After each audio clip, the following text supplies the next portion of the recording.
જેબી ન્યૂઝમાં આપનું હાર્દિક સ્વાગત છે. હું રસિક ઠક્કર.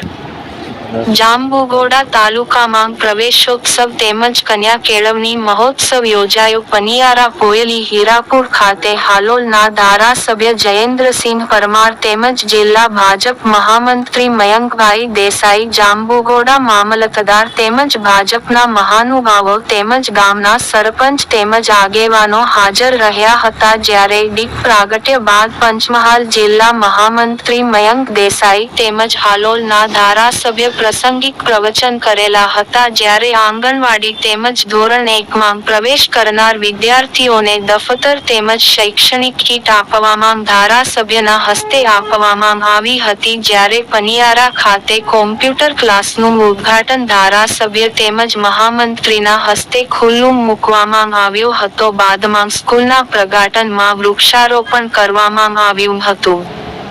જ્યારે 3 દિવસ અગાઉ ડુમા ગામે વીજળી પડતા બળદ મરણ પામેલ હતી. તેમને ધારાસભ્યના હસ્તે 36,500 નો ચેક અર્પણ કરવામાં આવેલ હતો.